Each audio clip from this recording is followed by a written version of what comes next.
다의 GPU가 존재한다는 것이죠. 굉장히 발전했고 가격도 많이 싸지면서 이 GPU와 인터넷에 연결된 것들이 지금 많은 것들을 바꾸고 있고요. 더불어 2020년 10월 페이스북에서 오큘러스 퀘스트 2라고 하는 VR 헤드셋을 내놓습니다. 이 GPU가 있었으니까 이 헤드셋을 내놓을 수 있었겠죠. 페이스북이 VR 헤드셋을 최초로 만든 회사는 아닙니다. 그 이전에 1985년 이전부터 VR 헤드셋을 만드는 수많은 기업들, 수많은 제품들이 있었고요. 2019년 그 페이스북이 퀘스트 1이라고 하는 제품을 먼저 출시를 했었고요. 퀘스트 1 이전에는 사람들이 VR을 어떻게 체험을 했었냐? 두 가지 방법이 있었습니다. 첫 번째가 아주 비싼 게이밍 PC, 뭐 300만 원, 400만 원짜리 컴퓨터를 옆에 탁 놓고 USB로 내가 가지고 있는 VR 헤드셋 200만 원, 300만 원을 주고 사야 됩니다. 그걸 연결하고 이걸 딱 끼면 컴퓨터가 나머지를 전부 프로세싱을 하고 그 영상을 내 헤드셋에 미러링 해주면 우리는 그 화면만을 봤던 거죠. 그렇게 해서 고해상도의 게임이라든가 고해상도의 영상을 우리는 VR로 만날 수 있었고요. 또 다른 방식은 우리 스마트폰, 모바일 VR이라고 불리죠. 스마트폰을 앞에다가 탁 끼는 형태 아주 저렴한 VR. 중국의 뭐 VR 마경이라든가 뭐 2만 원, 3만 원, 4만 원대에서부터 구글의 카드보드 내지는 삼성의 갤럭시 기어 VR 같이 수많은 스마트폰을 꽂아서 사용하는 VR들이 2010년대에 아주 그냥 어마어마하게 대중화가 됐었는데요. 아주 저렴하고 조악한 성능이긴 하지만 이게 VR이구나라고 하는 걸 아주 기본적인 VR을 체험할 수 있는 수준 정도의 경험들을 많은 사람들이 하게 만들었던 계기이기도 합니다. 그런데 하나는 너무 비싸고 너무 불편했고 모바일 VR은 너무 값쌌지만 사실 너무 조악하고 열악했죠. 제대로 된 VR을 그 둘 다 사실 우리가 대중화를 만들 수는 없었는데요. 2019년 퀘스트 1이 나오면서 드디어 그것에 대한 물꼬가 터집니다. 왜냐하면 퀘스트 1 안에는 별도의 PC가 필요 없이 그 PC가 회사 안으로 들어가 버립니다. 별도의 스마트폰을 꽂을 필요도 없어요. 저 안에 컴퓨터가 내장이 되어 있다라는 얘기고요. 결국은 저거 자체가 컴퓨터라는 거죠. 생긴 게 웨어러블 헤드 마운트 디스플레이였을 뿐 사실은 컴퓨터입니다. 오큘러스 퀘스트 1부터는 스탠드얼론 컴퓨터로 VR을 우리가 체험할 수 있게 되었고요. 게다가 사용성도 굉장히 사실 좋고 사용할 수 있는 앱들도 이제 뭐 생각보다 많아졌는데도 불구하고 가격적으로 399불에 판매를 했기 때문에 굉장히 저렴하게 판매를 했죠. 399불이었는데 한국에서는 팔지 않았고요. 아마 그 지금 직구로 구매하면 뭐 한 70만 원, 80만 원 정도를 줘야 구매를 할 수 있었음에도 불구하고 사실은 굉장히 경쟁력 있는 가격이었는데 이제 본격적으로 그 물꼬가 터진 것이 바로 작년 10월에 출시된 퀘스트 2입니다. 하드웨어 성능은 그 전작에 비해서 2배 이상 좋아졌고요. 디스플레이 해상도도 더 좋아졌는데도 불구하고 가격은 299불로 내려갑니다. 게다가 UX는 월등히 개선이 되고 그 안에서 활용할 수 있는 앱들이 굉장히 많아집니다. 오큘러스 퀘스트가 작년 10월에 출시가 되고 작년 연말까지 최 3개월도 안 되는 시간 동안 100만 대 판매를 넘었고요. 그리고 올 상반기까지 누적 460만 대, 아마 500만 대 이상이 팔렸을 것이라고 추측이 되고 있습니다. 페이스북에서는 연말까지 1000만 대를 바라보고 있다라고 얘기를 하고 있는데요. 이것이 왜 무섭고 의미 있는 숫자냐? 우리 지금 삶을 좌지우지하고 있는 모두가 갖고 있는 스마트폰 2007년 애플 아이폰으로부터 시작이 되었죠. 그 2007년 아이폰이 출시됐을 때 3개월 동안 팔렸던 게 100만 대가 안 됩니다. 76만 대. 지금 아이폰보다 더 빠른 속도로 확산이 되고 있다는 거고요. 1000만 대가 만들어질 때까지 1년 6개월이 걸렸습니다. 그런데 지금 이 오큘러스 퀘스트는 1년 6개월보다 빠르게 뭐 비슷하다 하더라도 어쨌거나 비슷한 속도로 지금 확산이 되고 있다는 건데요. 그 얘기는 결국 지금 대중화를 만들 만큼 어마어마한 속도로 빠르게 퍼지면서 팔리면서 티핑을 만들고 있다는 얘기죠. 결국 지금 말씀드린 것처럼 이런 인터넷에 연결된 인구들 그리고 GPU와 컴퓨팅 파워의 발전 그리고 그것을 기반으로 만들어진 VR 헤드셋의 대중화 그리고 많은 사람들이 상상하고 있는 메타버스의 대중화 이런 것들이 지금 겹치면서 제가 생각하는 메타버스는 유행으로 끝나지 않을 것이다 라고 하는 저만의 확신이 있고요. 그래서 여러분들이 그걸 좀 놓치지 않고 보셔야 되는데요. 지금 화면에 보시는 것처럼 연결이 계속 진화하면서 데스크탑이든 모바일이든 항상 새로운 폼팩터의 하드웨어가 나오면서 늘 인더스트리, 산업에서는 큰 격변이 일었습니다. 저 제품이나 저 플랫폼이나 내지는 저 플랫폼의 에코시스템을 주도하는 기업들이 늘 시가총액 탑 10, 탑 20 안에 들었고 지금도 빅테크 기업들이 저것들을 지금 주도하고 있는데요.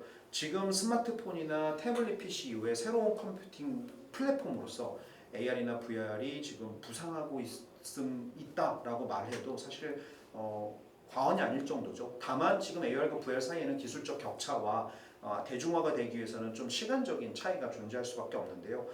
그럼에도 불구하고 지금 아래쪽에 있는 데스크탑으로부터 진화해온 사실은 모바일 컴퓨터죠. 움직일 수 있는 컴퓨터.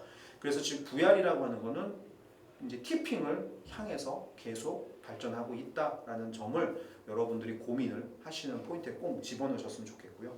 우리가 노트북을 들고 다니면서 어디서든 작업을 할 수 있습니다. 뭐 와이파이만 있다면 카페든 집이든 회의실이든 아니면 버스 정류장이든 전철역이든 어디에서든 우리는 이메일을 보내고 결제를 하고 검색을 하고 영상을 보고 사람들과 회의를 할 수 있습니다.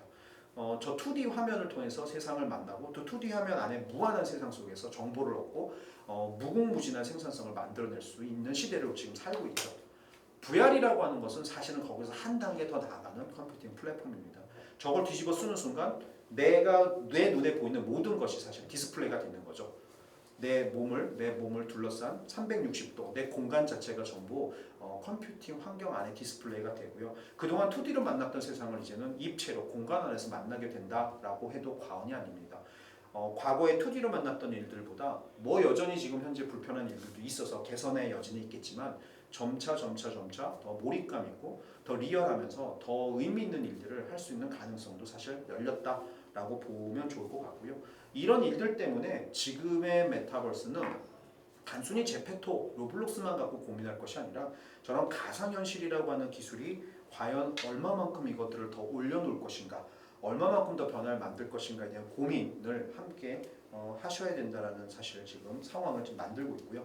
그럼에도 불구하고 메타버스라고 하는 것의 정의, 뭐 아직까지 뭐 합의된 정의는 없습니다만 저는 메타버스를 이렇게 정의합니다. 현실 세계와 인터넷으로 연결되어 있는 세계이면서 디지털로 가상화된 다차원의 시공간이고 그리고 그 안에는 다중 유저들의 중심의 세계가 있는 곳이다 라고 말이죠.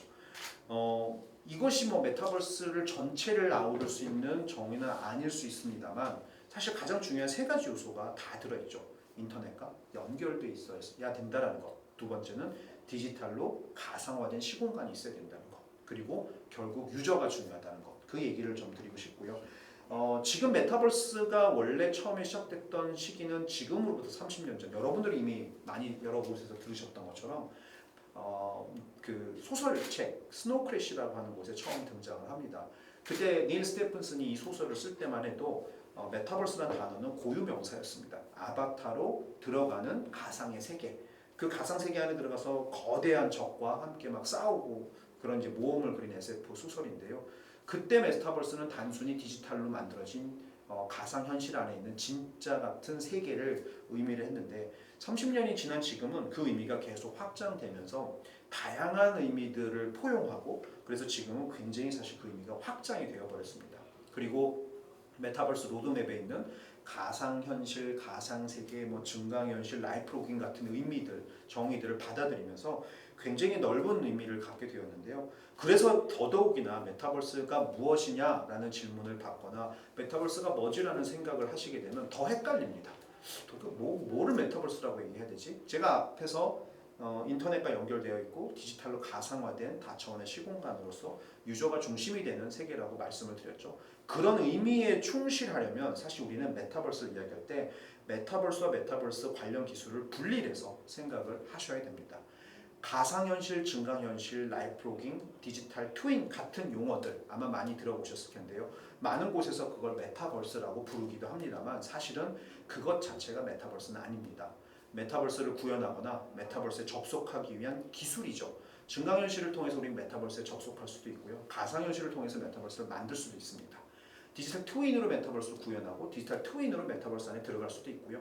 그리고 또 더 놀라운 것은 하나의 단일 기술이 메타버스를 만든다기보다 이것들의 결합, 라이프 로그인과 가상현실이 결합된 곳에서 메타버스가 만들어질 수 있습니다. 이게 페이스북의 호라이즌이죠. 증강현실과 라이프 로깅이 만나서 메타버스가 만들어질 수도 있죠. 그것이 포켓몬고 같은 세계이기도 합니다. 결국은 이런 다양한 기술들이 복합적으로 결합이 돼서 인터넷과 연결된 가상화된 세계를 만든다면 그것은 메타버스이고요. 이런 기술들은 메타버스 관련 기술들이다라고 우리는 구분해서 생각을 하셔야 된다는 겁니다. 이렇게 생각하신다면 사실은 메타버스가 훨씬 더 이해하기가 쉽고요. 메타버스라고 하는 것이 무엇인지 머릿속에 그려지시기 시작을 할 겁니다. 제가 이 수많은 메타버스 사례들을 그래도 분석해 보면서 이 안에 어떤 공통 요소들이 있을까? 물론 이것이 완성품이라든가 완벽한 해답은 아닙니다. 새로운 것들이 또 정의될 수 있고 새로운 것들이 들어올 수 있겠는데요. 그럼에도 불구하고 제 생각에 지금 현존하는 메타버스라고 불리우는 것들을 좀 비교를 해보고 분석을 해보면 이런 요소들을 가지고 있습니다. 첫 번째가 아까 말씀드린 것처럼 항상 인터넷과 연결되어 있어야 된다. 결국 인터넷과 연결되어 있어서 클라우드 기반이라야 한다라는 것이 첫 번째 조건이고요. 요소이고요. 두 번째 요소는 그 안에 들어가기 위해서는 결국 디바이스가 필요합니다. 하드웨어와 소프트웨어로 결합되어 있는 디바이스. 우리는 PC나 스마트폰을 통해서 제페토나 로블록스에 들어가기도 하고요. AR 글래스를 통해서 포켓몬고 같은 AR 애플리케이션에 접속할 수도 있고요. 그 다음에 VR 헤드셋 같은 걸 착용하고 호라이즌 같은 메타버스 안에 들어갈 수도 있습니다. 하지만 이런 디바이스 없이는 우리가 메타버스에 접속할 수 있나요? 사실 없습니다. 상상으로, 텔레파시로 이런 것들은 아직 머나먼 미래 이야기고요. 지금 현재 상황에서는 인터넷과 연결이 되어 있는 세계에 들어가기 위해서 우리에게는 특별한 디바이스가 필요합니다. 이 두 가지 요소가 메타버스를 구성